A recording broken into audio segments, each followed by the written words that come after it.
Hello, Stitchers. Welcome to Stitch Please, the official podcast of Black Women Stitch, the sewing group where Black Lives Matter. I'm your host, Lisa Woolford. I'm a fourth-generation sewing enthusiast with more than 20 years of sewing experience. I am looking forward to today's conversation, so sit back, relax, and get ready to get your stitch together.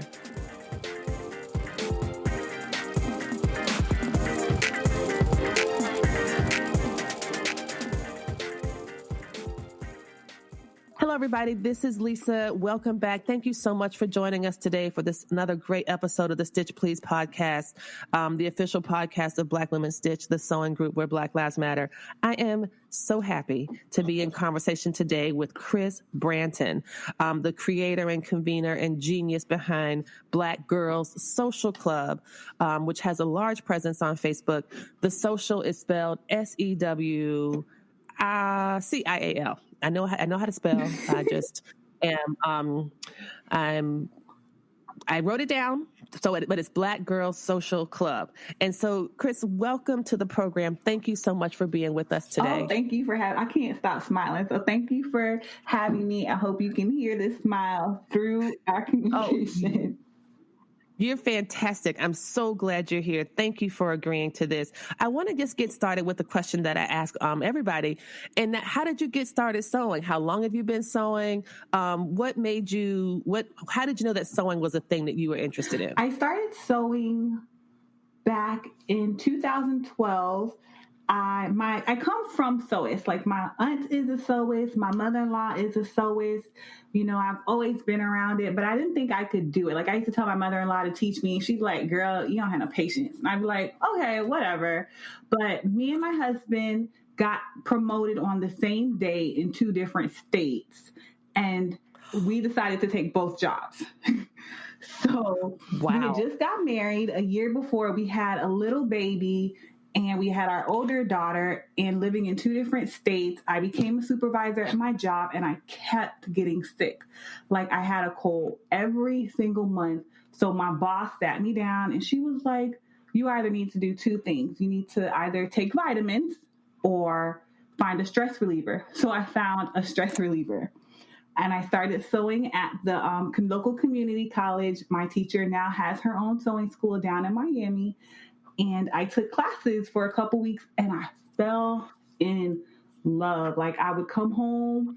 It was on Sunday mornings, and I would miss church just to go to sewing class. And I'd be like, "Well, you know, God understands. This is my ministry right now." And I would pray through it, and I fell in love. And since then, every time I get stressed, every time life isn't going how I want it to be, or I just need a moment to myself, I just sew.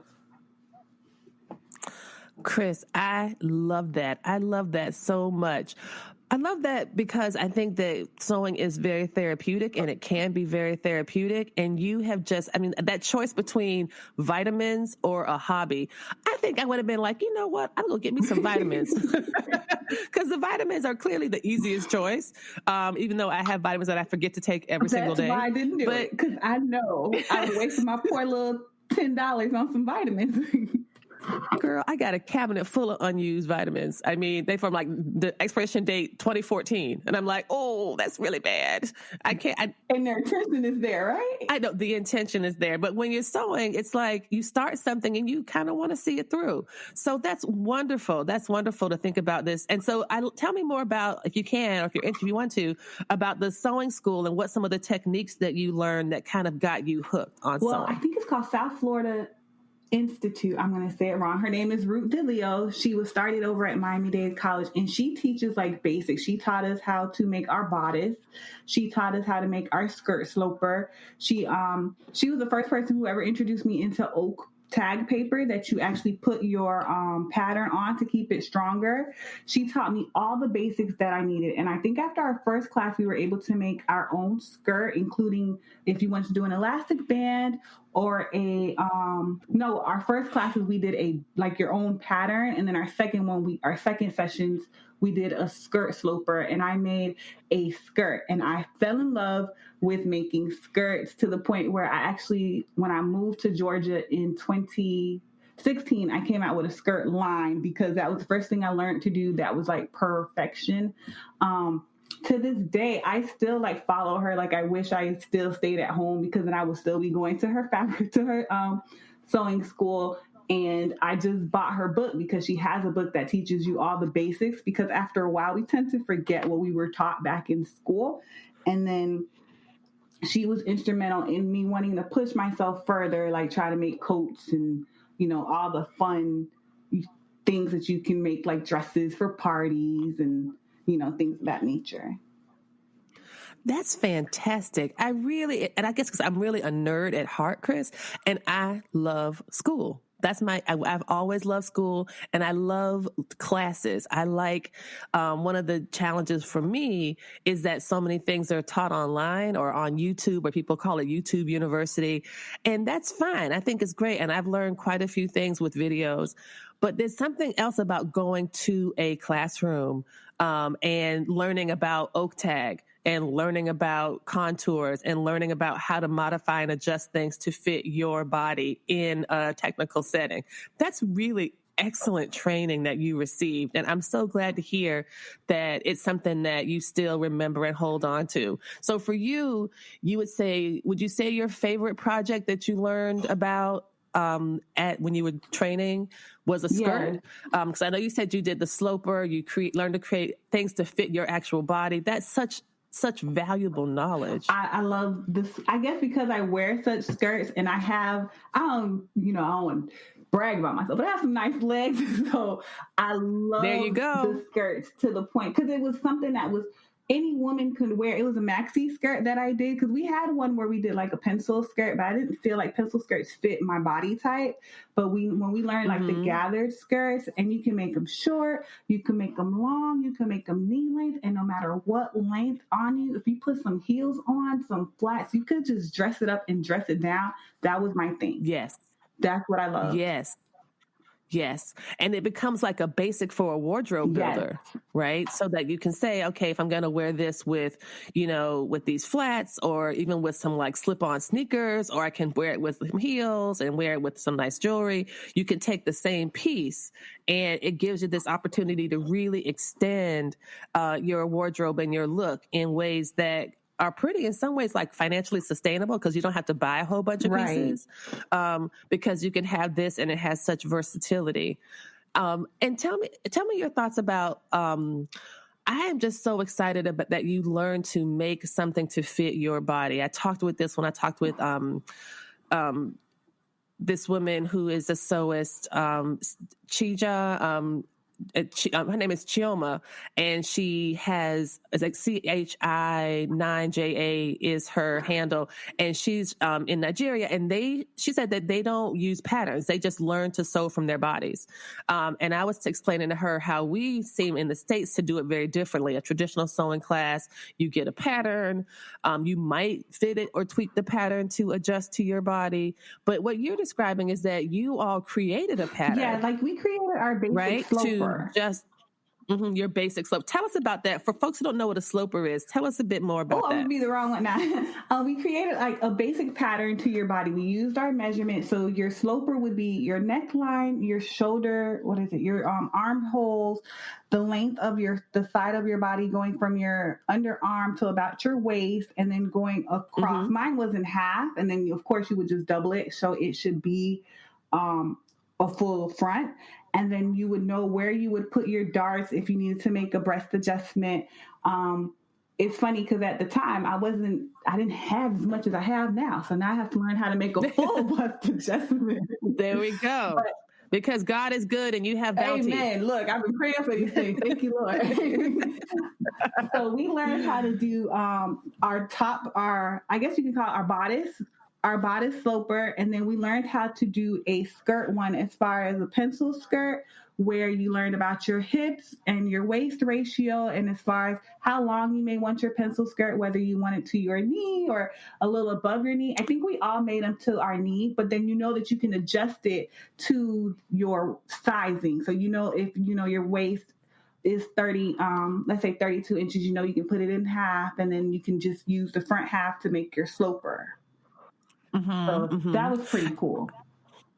It's really fantastic because I find that all that information, all that process so liberating, because I feel like we live in this age where it's now starting to change, where people are starting to do things that are more size inclusive, that are including people who are at the upper end of the size range, which is something that I think needed to have happened from the very beginning.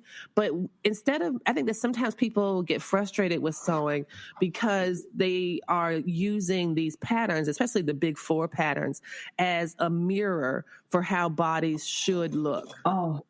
And I think that is so dangerous because it can really wreck, in some ways, it can really wreck or negatively affect your self-esteem when you feel like, this doesn't look right on me, or this doesn't look right on me. When you realize that sloper, that pattern is based on, was not based for someone who is shaped like you.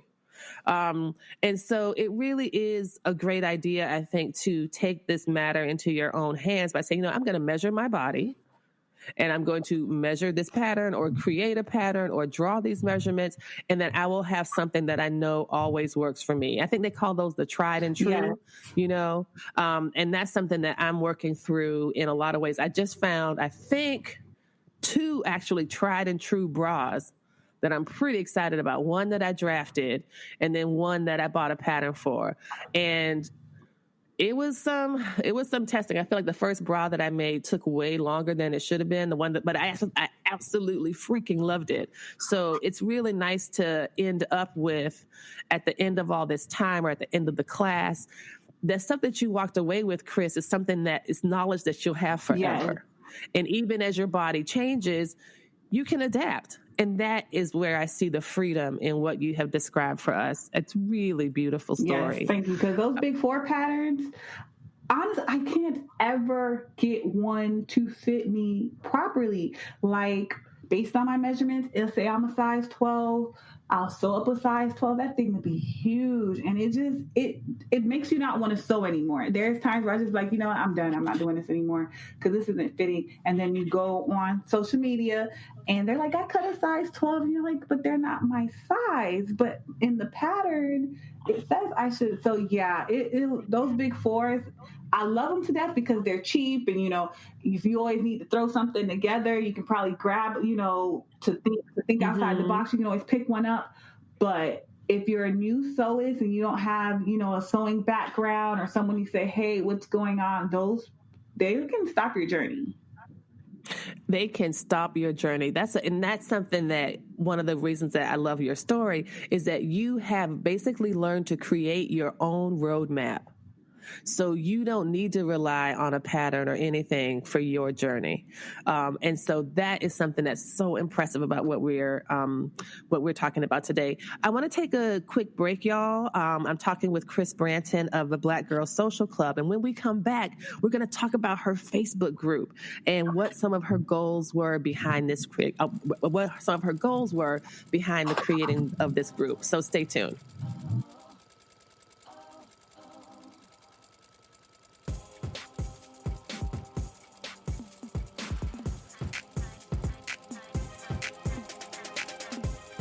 Here at Stitch Please, the official podcast of Black Women Stitch, we talk a lot about sewing. But if you want to see and not just hear about some of the things we've been discussing, feel free to join us on the socials.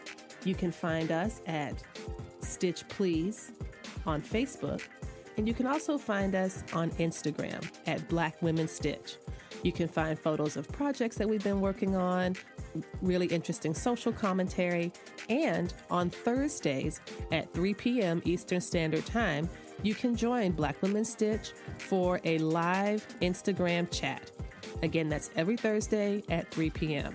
So find us on the socials, follow up with us. We are happy to hear your direct messages. You can reach out to us at the Black Women Stitch page on Instagram, and we'll help you get your stitch together.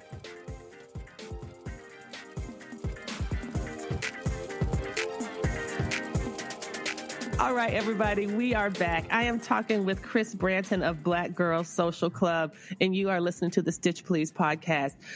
Kris has created a group on Facebook called Black Girls Social Club, and it is thriving. And I wanted you to talk a bit more about your group, how you got started, what led you to create the group, how long you've been going, et cetera. So let's just start with the first question. When did you start the group? I started the group about mid last year. So that was mid 2019. Yes, mid 2019. We're probably coming up on a 1 year anniversary. It's been so long. Time has truly flown since I started this group. And I started it because I saw where there were some, social media influencers who were sewists who were making it outside of just being a sewist. They were, marketing themselves, they were posting. And then there were some like me who just didn't feel like they had any guidance. I'm a very shy person, so I'm not going to ask a big influencer like, hey, can you help me? So I started reading books. I read Influencer. I've read so many different books on social media influencing. And so I said, we need a community like this for us who look like us, because those who don't look like us, they're supporting each other. They're, commenting on their YouTube channels. They're sharing their Instagram posts. And for us, it seems like we only tend to go over the bigger names, not the smaller names. So I started Black Girls Social Club as a way to say, hey, if you want to start a YouTube, a craft YouTube or a craft blog, let me help you. Because as much as I feel like I suck at my own YouTube channel, I feel as though I can tell you exactly what I have, like what is my setup, what is, how do I film my videos, or what is a good camera, and I felt that was so good because on Facebook, they have these groups that support each other as far as like your YouTube posting, but they're all beauty related. There was none craft related for us. Oh, so can you tell me about how that would work? Like, what does a mutual support group look like for YouTube people or for people? Because I'm not familiar with that at all. So can you tell me about, like, you said that there are some available that are led by Black women or supported by Black women, but you said they're about beauty industry? Yeah, the beauty industry on YouTube is humongous. It's probably one of YouTube's biggest industries. It's beauty, it's makeup, it's all things hair, it's all things, we follow, like, I watch YouTube all day. So we follow Miss Aaliyah J. We follow, what is my favorite girl? Oh my God, I can't even think of her name. Our godmother. Jackie Aina. We follow these women, but we needed them in our own community, in our own sewing community. And yes, we have Mimi G, we have Tabitha Sewer, we have Brittany J. Jones, and it's so amazing. But what smaller YouTubers are doing in the makeup industry is they'll have a group. And in the group, they'll have like, hey, on this day, we're going to support our sisters. And if you post a video, you kind of support everyone by commenting on that video, liking that video, watching that video. And I felt I was in these groups, but I don't make makeup videos. I don't make, hair videos. And I'm all for it because I watch it because I want to learn how to beat my face too. But I'm not a makeup artist. Mm-hmm. I don't do makeup. I sew. So I felt if we just came together and we created a group that could help us, branch out. YouTube came out with different criteria in order to get monetized. Let's get these girls to 1,000 subscribers or 4,000 hours. That's how it started, but then it evolved into, sisters coming in and showing their makes and being creative. And it seemed like most of them weren't into trying to get into YouTube, but I want to bring it back because I think YouTube could be so lucrative for us. Everybody right now is at home. We're home. We're trying to figure out what we're going to make. I'm not even going to lie. I'm making masks, just let's try something else. Learn how to sew this week. Learn how to, Cricut or Cameo, or like my goal in life is to always learn how to crochet. But it's a girl who's in a Black Girl Social Club who's up and coming could be the one who shows you how to do these things. But we have to support her because YouTube is hard and it's easy to fall off of. That's so I hear you saying. Thank you so much for that. Like I, for example, didn't realize that. So I didn't realize, for example, that there was like a criteria to monetization, that 1,000 followers or 400 hours, that those are some of the baseline criteria, and those can be really difficult to get. So I think what I hear you saying is that you are trying to bring some of the strategic practices for people to thrive in digital media for other Black women who are sewing. Is that some of the goals that you're working on? I want you to be like, I'm not monetized. I'm going to be honest. But I want everyone else. If one person out of my group ever gets monetized, I'm successful. I don't care. If one person launches, you don't even have to do it, because I just do it as a fun thing. If one person just launches their channel, like you launched your podcast, I was like, yo, that's dope, because I remember remember we talked, I travel for a living. Yes. Like years ago, I was in a hotel room and I recorded a whole podcast. I was like, yo, we're going to talk about what's going on in the sewing community, whether it's the gossip, whether it's the new patterns. We're going to do this, we're going to do that. But I didn't have anybody to push me because I was scared. I'm me. I'm so like, oh my God, no, we just going to let somebody else do it. There's so many ideas that come out my brain, and then I don't do anything, and then someone else takes it. And I know there's other women who are just like me. So my goal is to be like, no, girl, push these ideas out. Let's get this going. Let's get this moving, and let's get monetized. Mm-hmm. Let's get your podcast. Because look, Black Women Stitch and Stitch Please about to be on billboards and be like, I'm like, yeah, I was going there one time, telling my grandkids, they're going to be like, girl, you are hilarious. It's so funny because I think a lot about growth, and I because my model is very different. Like, I'm not trying to monetize. I'm not, I don't do ads or anything like that. I'm still really wrestling with that, because I know that, as marketing, you want to kind of share the story. And I've met with some marketing people, but I'm like, Kris, my independence means so much to me. And that's the reason that I am recording this in my son's bedroom that I still call the podcast studio, even though he's currently living in it. Because I just want the independence. And so like, I've been getting money in different ways, like through grants, through crowdsourcing or whatever, because I just want to say what I want to say. And I don't care if anybody likes it or doesn't like it. And so that's my big thing that I've really been wrestling with. Like, how can I grow, I suppose, but also remain true to my values? And so one of the things that I love about what you're saying is that you are trying to create a collective.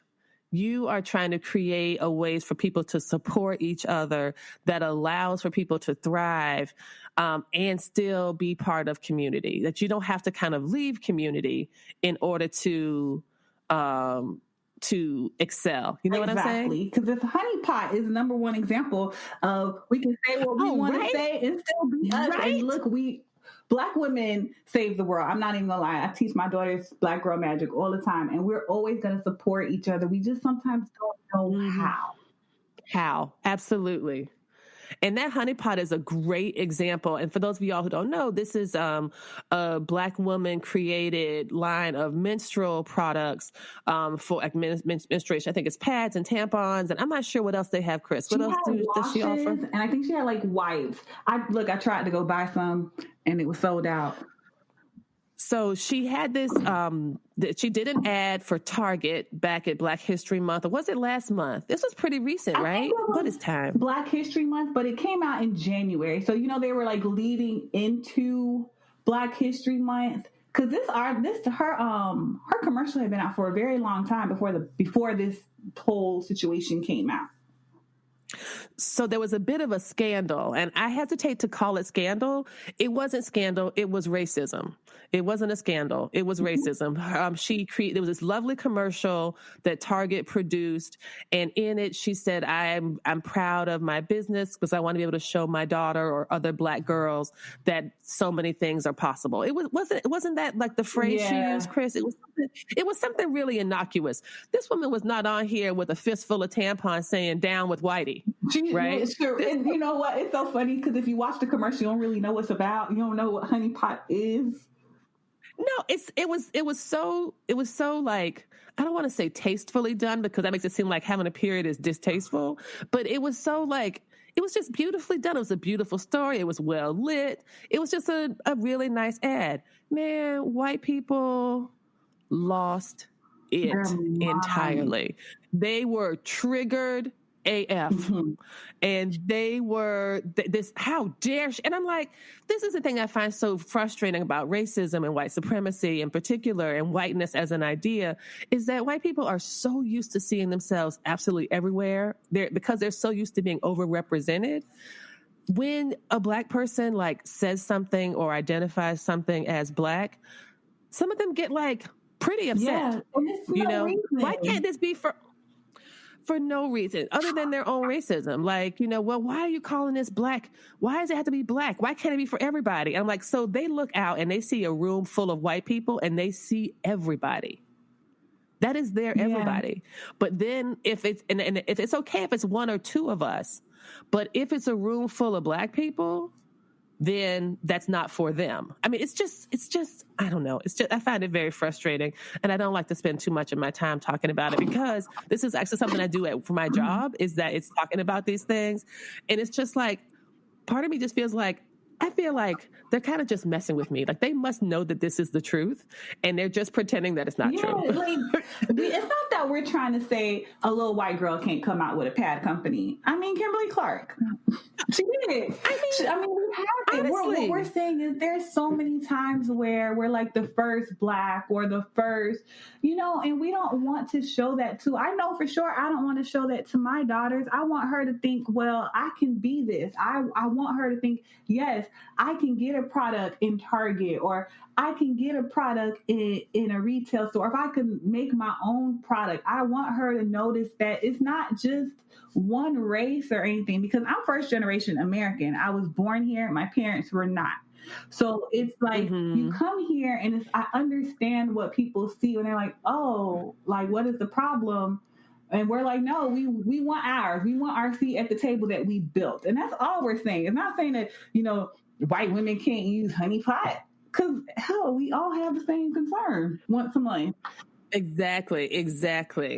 And I think that the thing that's so frustrating, I think, and I said this before in another context, when you are used to privilege, when you are used to holding power, equity can feel like an injustice. Yeah. Because instead of you being at the top, you have to step down so you can be like everybody else. Right. And so that is just, you feel like you're losing something. And I don't know. I just feel like we have these little teeny tiny sections in Target. We got these little teeny tiny sections with great products that I love. Lip Bar, love it. Oh, yeah, she's a rat. She went to FAMU. Shout out. Oh, did you go to FAM? Yes, I am an HBCU girl all the way to the core. My sister went to FAM, and my brother-in-law. Really? That's a lot of my family went to. I'm from South Florida, so a lot of my family went there. I'm from Miami. Oh, no kidding. I'm from West Palm Beach. Okay, so is my best friend. Oh, I'm telling you, small world, y'all. But like this question of, of sharing. So like we have, like, they're like, well, why do you have this ethnic hair care section in the grocery store? And I'm like, and why do you have the whole freaking aisle? Yeah, like we just get a little portion, and in some areas it's locked up. Yeah, exactly. And some places, because of racism, do lock this stuff up, because, of course, Black people can't be trusted to buy hair products because we're supposed to be all criminals. It's just horrible. And the things that these indignities that we are meant to endure as just regular matters of just trying to enjoy our lives, just want to go get your hair done, just want to go get some doggone tampons that don't have so many toxins and might be more organic and healthy for your body, and we have to wade through all this. It's very frustrating. Yeah. So can you talk a bit about, like, in terms of Black Girls Social Club, what would you say is something that you feel really good about the group that you've created, and what you consider, if you have one or maybe more, some of the proudest moments that you've had so far in the cultivation of your group? My proudest moment was the all-white challenge I did when we first started, because I didn't think anybody was going to sew anything. I made my dress. And as a matter of fact, I still haven't even photographed it. I suck at that. And I was online. I think I was on Instagram. And this is like, we're on Instagram, but we're not really on Instagram. We are a Facebook-based group. I just didn't, for marketing, I didn't want someone stealing my name. Smart. So I'm scrolling through my Instagram because I have a Instagram dedicated to sewing. And I see someone, they're like this much challenge and they're wearing all white. I fell out because I was like, that's me. Like, because there's a lot of sewing challenges that go on throughout the month and they're very popular and I love it. I love to see us do them. I love to see everyone sewing them. But I was like, wait, that's my challenge. And then they posted it in the group and a girl had to like put her phone down. I think I probably fell on the floor, and thanks God that someone is actually in my group who wants to be in my group. Like this month we're doing a bodycon dress and it's kind of due at the 30th if we ever get to March 30th, because you know this particular March has been the longest. That's the longest march. You said earlier, it's like this march has been 80 days long. I was like, this march has been 80 years long. It won't stop. Like it's just not stopping. And people were interested because I stopped doing the challenges because I felt like people weren't trying to do it. And everyone was like, yeah, girl, we gonna do this challenge. I'm like, wow. When people ask to join my group, I get super excited because I'm not a big, you don't know me. I'm Kris. I'm Kris Branton. Most people, my family know me as Chrissy. You know, I'm just me. I'm just the silly girl who saw a need and put the need out there, and I didn't even pub it that big. I went out there saying, hey, I got a group called Black Girl Social Club. I think I posted about it twice, and people were just joining. People post their YouTube videos in there. Every once in a while, we do a thread where we put your Instagram in there and people get shares, likes, and comments. And I'm just like, oh my God. And then I have people who message me and say, hey, I want to start. How do I start? And I'd be like, girl, just do it. You can do it with your phone. You can do it.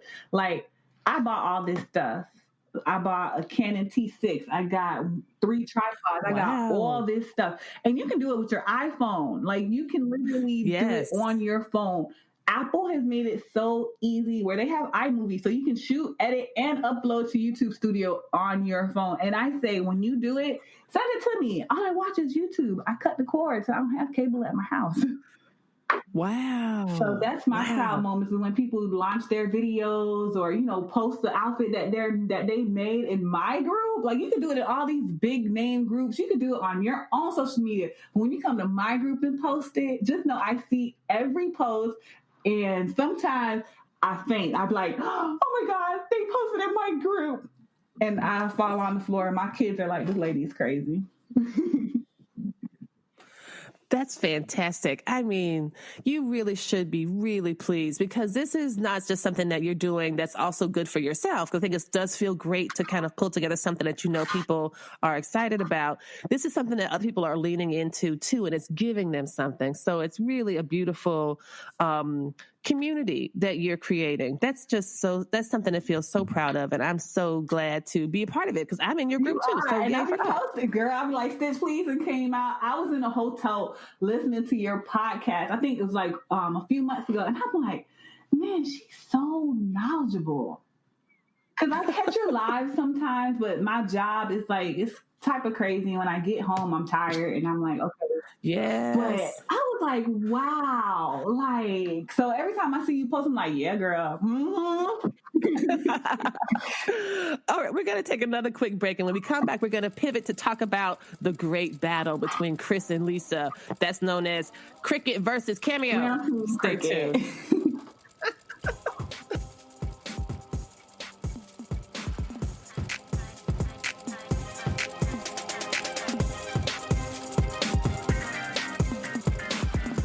Hello, Stitchers. We have a limited edition opportunity for you to support the Stitch Please podcast and the Black Women Stitch project as a whole, and get some more fabric in your collection. These are mystery fabric boxes of fabrics that have been divided into woven and knit. There's boxes that are stuffed with black and white fabrics. There's boxes of chevron fabrics. There's boxes of fabrics called, I think, Adventure or Nature or something like that. And these are completely full of fabrics. These are medium flat rate USPS boxes that can be sent directly to you for $30, and that shipping is included. So if you're interested in building your stash or taking a chance on some really cool fabrics, let me know. You can DM me on Instagram at Black Women Stitch, or you can send me an email at blackwomenstitch@gmail.com, and we will send you a mystery box of very cool fabrics, $30, shipping and insurance included. And that'll help you get your stitch together too. Thanks.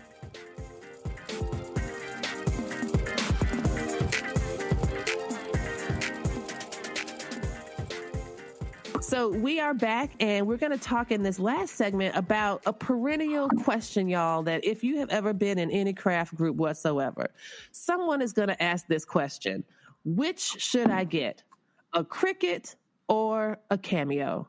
And so it just so happens that Kris is a Cricketer. She likes to use her Cricut to do t-shirts and mugs and stuff.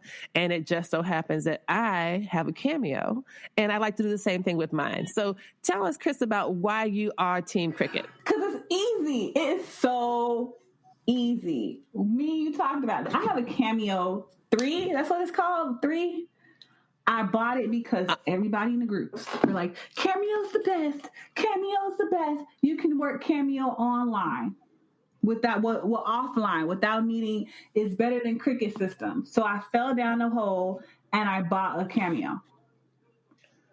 I bought business edition, which was extra. And yes. I was like, okay, I'm going to learn how to do stickers because I'm also a planner babe. So I'm like, I'm going to start doing stickers. Yes. Same. Yeah, girl, that thing's sitting. I can even, if you've ever watched my YouTube video on my sewing room, it's still sitting in the same spot. That thing probably got so much dust on it. It is not easy to me. Cameo is honestly like the Android version, and Cricut is Apple, where it's user friendly. I feel like anybody could pick up a Cricut and learn it in about a good hour. It doesn't have as many, it'll be like cut, paste, change the color. Cameo has like compound. It just had too many things for my Cricut brain, but I may be also brand loyal. I'm on my 3rd Cricut. I had a Cricut Mini back when my 12-year-old was turning 5. So 7 years ago, I bought my first Cricut. It was a Cricut Mini. We did her entire birthday party. If anybody remembers Jay's Minnie Mouse party, we had Minnie ears. We had everything. And I did, her invitations was Minnie Mouse in the shape of Minnie Mouse. And I did all of that on a Cricut Mini. And then I bought an Explorer Air when I moved to Georgia back in 2016. So that took it off. Boom. I'm back in the Cricut world. I'm making shirts. I showed my sister-in-law. She got a Cricut. We in here sharing Cricut ideas. We in Cricut groups. I don't pay for no shirts when I go on vacations. I've done 3 bachelorette parties, and those mugs my girls have, those cups, those shirts, everything's done by Kris. Kris got you. If Kris on the party team, we good. We making it. Kris is the party team. I got you. The Cameo's still sitting here. And then the maker came out, and I was like, I'm not buying this maker because it's doing the same exact thing that my machine does. Like, I don't need the maker. And then a year later, they had a sale where they knocked the maker down a couple dollars. And I just felt like in my heart, I wouldn't be successful. I can save $2. I can save $2. I'm definitely getting it now. Man, I had to sneak that thing in the house. It was bad. I ordered it. It took like forever to come because I think they're based in California. And I have been like, my maker is there. Like, that's my baby. I reach for it for everything. Like, that is so funny. And that Cameo, I try. Like Jo, I don't know if you know her, So Very Jo on Instagram. All the time she's trying to help me. She's like, I got you. And I'm like, you know what? This ain't working. This Cameo, we just gonna let it sit here. Oh, okay. So and for those listeners I am Team Cameo, and I guess I think it is about brand loyalty. I've been using this Cameo for maybe the same amount of time, maybe more than you've been using your Cricut. I was using Cricut back in the day when they used to be cartridge based. And you would buy these cartridges that were not cheap, between $60 and $80. The cartridges, you would drop the cartridge in the machine. You would click this wheel. It was all very old school Polaroid camera, even though it was in 2010. And then then there was this big blow up because they had a software company that allowed you to use your own images. The thing that I didn't like about Cricut was that it did not allow you to use your own images. I found it too restrictive. You had to have cartridges. Once one person used the cartridge in the machine, you couldn't use it anywhere else. I remember those Like it was just that was way before you started. I think that they had gotten off that. Then I didn't like the Cricut design space. I was like, how are you going to have a machine that only works with the freaking internet? That's nonsense. And like I couldn't use my own images. Like I have taken a photograph of my sewing machine's logo, and I have taken that, traced it, and made a matching bag that looks exactly like all from photographs. And it's just so simple. Now you're right. Now I am a bit hurt. My feelings are hurt that you did this Android Apple comparison, because Android I find very difficult. Yeah. And I do that. But I'm a Mac girl. Like I love Mac products, Apple, iPhone, all that junk. But I like the Cameo because it just gives you more control. I agree with you. It is a steeper learning curve. That is true. It is a lot to learn. Release compound path, blah, blah, blah. But girl, the stickers you can do, the stuff you can make, and you can print wide and you can print long, 7 feet, long. You know, it's amazing. I love mine. I really do. And I just got a Cameo 4 for my birthday. I just took it out of the box the other day. So if you want to go ahead and send that Cameo 3 to me, I'll take it off your hands so it doesn't collect dust. Look, I just need to learn. Just what is the path? Like, why are we trying to cut? Are we trying to just get into layman terms? Yeah, I know. You're right. You know, but you know what it is? It's kind of like the same technical terms like when you were learning that, you know, to make a sloper, you know, when you learn about the arm's eye, when you learn about, it's always different vocabularies. And there's ways to break it down in ways that are easier. And I've been thinking about that. Well, this is before I started the podcast. I was like, I would love to do more teaching about the Silhouette Cameo, because I think that it just gives you more creative flexibility. And I would love to kind of share that with people, but I'm not even going to front. I have no time to do not another thing. Today, my goal for this weekend is to make a jumpsuit, a romper. That's my goal. And that's what I want to do this weekend. And I'm working so hard, Kris, to keep my eyes focused on that. But it's hard, you know, because you get so many different demands. But the Cameo is great. And I have made some really cute stickers and little bookmarks, and as well as the T-shirts for family vacation. Because you're right, that is really enjoyable. And so Cricut and Cameo basically do the same thing. They're both like cutting machines, y'all. They're both cutting machines where you put an image in, and then it's a laser guided cut that cuts everything. And it's, you know, it's great. It's great. You just have to decide what threshold of learning you want to do. Because I agree with you. It seems to me, from what people have said, that the Cricut is easier to learn. But I think the Cameo gives you more options. But it really is Coke versus Pepsi. It truly is. I think. But you know, Coke is the Cricut. Coke is best. Coke is Cameo, obviously. No, Coke is Cameo. I live in Georgia, the home of Coca-Cola. So I'm gonna take. I know you do. The only soda we recognize in this house is Coca-Cola, so it has to be a Cameo. You know what will be bomb if you would, like, when you have time, instead of doing how the classes are geared, is there's classes for people who want to do Cricut. There are classes for people who are geared who want to do Cameo. No one has a class for, like, if you got a Cricut brain to learn the Cameo. Oh, that's probably the problem. That's probably why we don't get it, because we're so stuck on one thing that we can't. Okay, so what is that thing is called? Like, what is the path in Cricut world, or what is you know, I think world is something else in Cameo world. Exactly. That's true. What about layers? How do layers work in Cricut? And what about boundaries? And what about cutting fields? Yes. And what about different materials? Like all of that. Yeah, that's a good idea. Someone that likes them both. That really, because I think one of the reasons why they don't overlap is because the companies are competitors. Yes. So companies, you know, people develop brand loyalties, and then companies are only going to reward someone who's supporting their own brand. You know what I'm saying? True. So it's really nice. I mean, well, for me, I don't give a shit. That's like I always said, I don't have sponsors because I want to do what I want to do. And so, like, if I wanted to do, like, it had to be related. It could be something like where, like, we would get together. Like, if you are a big team, this is a great thing about collaboration. You love Cricut. I love Cameo.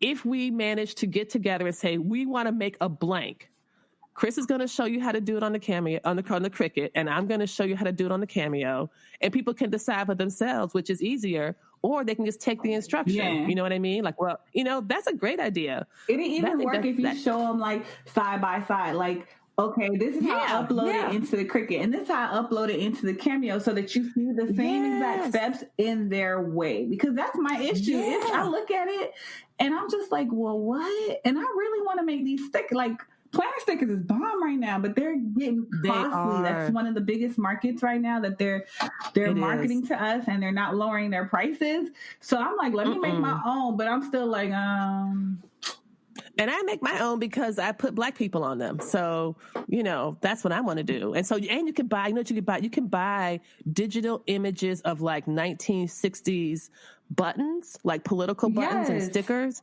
And those are free use after you've paid for them. Then you can like just basically load them into the Cameo, click offset, and then you can just cut a really narrow margin around the shape. And then you get a whole bunch of cool buttons and stickers. So. I knew about offset, but then I couldn't get my picture to offset. I'm going to just pray that Cricut, when they come out with an offset, they have it in certain, it's like you have to upload it in a certain something else. Cricut has a long way to go. I must say, as far as like Cameo, if you learn the Cameo, you're set. Like, I want my daughter to learn Cameo and not Cricut, because I feel like once you learn it, you're set, and it has so much and then more. She can show you. Yeah, she probably won't. She'll probably just be like, no, it's just for me and my friends. But it's like I said, it's just easy. It's just like picking up an iPhone, and all of a sudden you know how to do it. Because I have an Android, and everyone can tell you, when I first got it, I did not know how to use my phone. I would only call and halfway text you. That's right. Well, Kris, I have got to get running. And I am so grateful for your conversation and for joining us today. Can you tell us how we can find you on social media, please? And I can include this in the episode notes, but how can we find you? On social media, for my personal social media, it's SEW, me, M-E, Kris, K-R-I-S-B. And those are my handles for Facebook, Instagram, and YouTube. So me, Kris B. And then, of course, on Facebook, y'all come and join the party at Black Girls Social Club. And social is spelled SEWCIAL. And we love all crafters, whether you knit, whether you crochet, whether you Cricut or Cameo.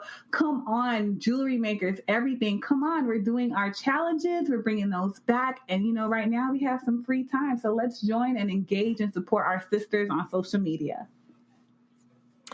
Thank you so much. I've had a wonderful time talking with Kris Branton of Black Girls Social Club. Thank you so much for being here, and enjoy the rest of your day. Thank you so much for having me. Oh my God, I feel so like I'm going to be smiling all day. So if you see me walking and you stay your distance, my smile is because I talked to Lisa today. That's what it is. Same. I feel the same, Kris. Thank you. Okay. Bye. Bye-bye.